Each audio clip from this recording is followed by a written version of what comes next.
TitleMatchNetwork.com. I remember this match you had in Detroit against Jerry Lynn, JL, I guess at the time, and your uncle was in this match.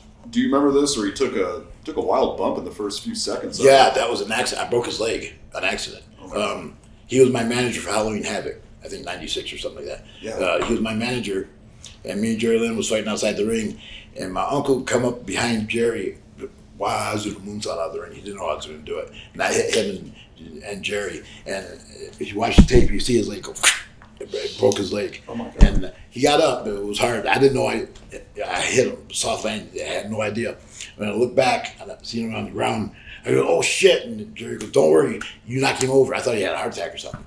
And so I waited a few seconds, I see he's getting up, so I said, okay, he didn't have a heart attack. So then later on, he couldn't walk after we got backstage, he couldn't walk, he had to have a wheelchair and all that shit, and never recovered from that. Oh my God. He died with a broken leg. Was he going to be your manager? Yes and no. Like, I broke his leg, but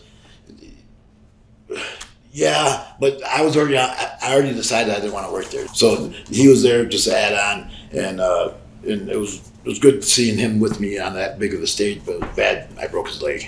You know, he had a hip replacement, so I didn't break his leg. I broke his hip replacement. He had it done twice, and so he would have had to have it done a third time, but he died before that. He didn't die because of that, but just while injured. Yeah. He was 2 weeks after that to have the surgery, so they kept prolonging it, and then eventually a few years later he died. But his leg was fucking broken, and I broke his left fucking leg. God, yeah. I'm sorry, I didn't realize. He knows I didn't mean it, but fuck. Yeah. But you He'd never bitched about it either. My fucking leg broke. Yeah. Give me a coffee. Even watching the match back, you see the moment, but then later on he throws a fucking fireball in Jerry's face. You know. Yeah. He's a professional. He'll get the job done no matter what. We had a fire match in Japan where the ring burned up and all that, and he got burned. I threw water on him. He's mad because we still went to throw fire. I got his hands wet. I said, "You're crisp."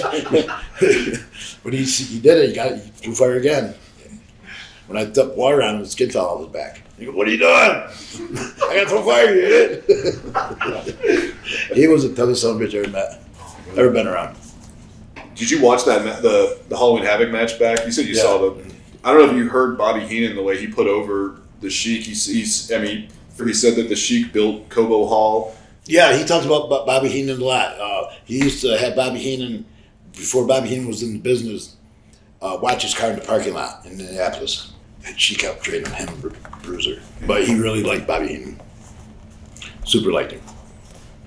That makes sense then. I guess full circle then now he's watching his mentor. Yeah, and he wasn't lying. Everything I'm sure he said was the truth, you know. It might maybe a little exaggerated, but they loved each other. He's like a monster in a monster movie. You're scared of him. You want to see him die. You want to see him get beat up, and he does it. I don't know how to describe him. He was a technical wrestler, but that ain't what made him. What made him was the way he worked, you know. Stabbing guys and breaking the rules and shit like that. Sure, it was cool, you know. So I wouldn't know how to describe him. He was more of a professional than anybody could imagine. He didn't imagine he was the Sheik. He was the Sheik. And if you're around him, you knew it. He didn't say, hey, what are you? You know what he was. I feel biased. He's my uncle. Of course, he's the greatest in the world. He's my uncle. If he wasn't my uncle, would he be the greatest? I don't know. I don't think like that. You know? But as far, let's say he taught you how to be like straight up pro. What are some other things that you've modeled after him? I say cocksucker a lot. I got that from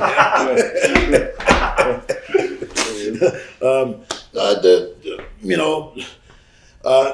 Not saying anything is more than shooting your mouth off. It can be. And he said I had a special gift that I connect with the people without saying a word. I get applause without begging for applause, you know, and that means more than saying, "Come on," just saying, "I want to hear you." You know, that's kind of cheating. You're coaching them. I don't do that, and so he said, I had a gift of getting that without doing that. I don't know where that came from, but it came to my mind.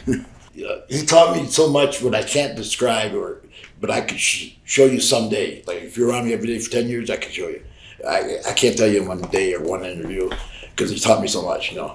And it wasn't like how to wipe my ass. I knew how to do that. He taught me how to wipe it better. But he taught me how to do everything, not the shortcut, the hard cut, and then the shortcut. I still don't take the shortcuts. And most everybody, when I was breaking in, was trying to teach me the shortcuts, the easy way of doing it. And he goes, no, be polite, say, okay, don't do what they say. Do it the way I said. Never, man, you're working too hard. But I got to the main event, you know. Oh, yeah. Many times over. TitleMatchNetwork.com